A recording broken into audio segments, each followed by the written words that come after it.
அலைக்கும் வரஹ்மத்துல்லாஹி வபரகாத்துஹு. ரஜப் மாதத்தினுடைய விதைப்பு உதவி 8.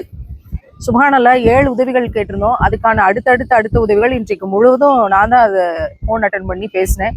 நிறைய பேர் நிறைய உதவிகள் செஞ்சாங்க. கிட்டத்தட்ட அது ஒரு 80% முடிஞ்சிருச்சு.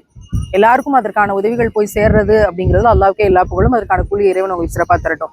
இன்னைக்கு இந்த 8வது உதவியில ஊட்டியை சேர்ந்த ஒரு சகோதரர் பேசினாங்க. அவங்க படுக்கையில தான், அவங்களுக்கு உடம்பு சரியில்லை, 50 வயசு ஆகுது, அவங்களால எந்திரிக்க முடியாது. முன்னாடிலாம் அரை மணி நேரம் எந்திரிச்சு உட்கார முடிந்தது, இப்போ அதுவும் முடியல. தொழுகுவீங்களான்னு கேட்டோம். அது எனக்கும் அல்லாஹ்க்குமானதாச்சே, நான் எப்படி விட முடியும்?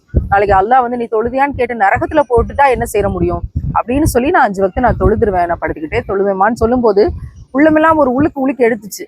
எந்திரிக்கவே முடியாது, படுத்த படுக்கை தான். இந்த ஏதோ சதை சம்பந்தப்பட்ட ஒரு பெரிய ட்ராமா சொன்னார்.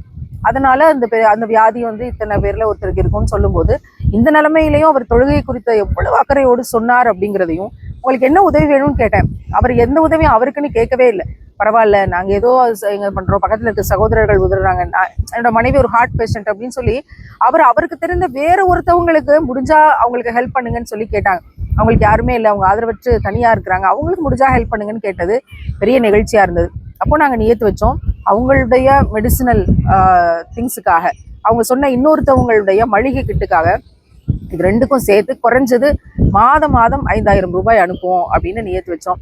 இந்த பொறுப்பை நான் அவங்கள்ட்ட ஒப்படைக்கிறேன். ரஜப் உதவி 8. இன்னொரு உதவியாக ஒரு சகோதரி நமக்கு திருநெல்வேலியிலேருந்து கூப்பிட்டு பேசியிருந்தாங்க. அப்போ அவங்கள்ட்ட கேட்கும்போது, அவங்க நுரையீரல் சம்மந்தப்பட்ட ஒரு பெரிய பிரச்சனையில தொடர் சிகிச்சையில் இருக்காங்க, கணவர் கிடையாது, ஒரு பிள்ளையை 11ஆம் வகுப்பு படிக்க வைக்கிறாங்க. அவங்களுக்கான உதவியாக கேட்கும்போது அவங்களுக்கு என்ன உதவி எப்படி கேட்கறனே தெரியல, அவ்வளோ சங்கடப்படுறாங்க. யாருக்கிட்டையும் வெளியே போய் உதவி கேட்கவும் முடியல. ஒரு மும்மினோட தன்மை இல்லையா? அப்போ அதை ஒரு சகோதரியா என்கிட்ட ஷேர் பண்ணும்போது, நான் வந்து நிச்சயமா அவங்களுக்கு பொறுப்பெடுக்கணும்னு நினைச்சு அவங்களுக்கும் மாதம் 5000 ரூபாய் தொடர்ந்து அந்த பிள்ளையின் படிப்புக்கும் பொறுப்பெடுக்கணும்னு நியத்து வச்சு இந்த 2 உதவிகளையும் உங்கள்கிட்ட ஒப்படைக்கிறேன். தொடர்ந்து அல்லாஹ்வுக்காக இந்த ரஜப் மாதத்துல விதைச்சாதான் அடுத்து நம்ம நீர் ஊற்ற முடியும். ஷாபான்ல இப்ப விதைச்சு அடுத்து நீர் ஊற்றினாதான் அதை ரமலான்ல அறுவடை செய்ய முடியும். குடுகுடுன்னு ரமலான்ல போய் ஓடி நின்றுச்சு நான் அறுவடை செய்ய போறேன் அப்படின்னா வாய்ப்பே இல்லை. பார்த்தீங்களா, விதைப்பு காலத்தில் இந்த ரஜப்ல விதைப்போம், அடுத்து வருகிற ஷாபான்ல நீர் ஊற்றுவோம், ரமலான்ல சிறப்பான அறுவடையை விளைச்சலை வல்ல ரஹ்மான் ஜன்னத்துல் ஃபிர்தௌஸாக நமக்கு திருப்பி தருவான்.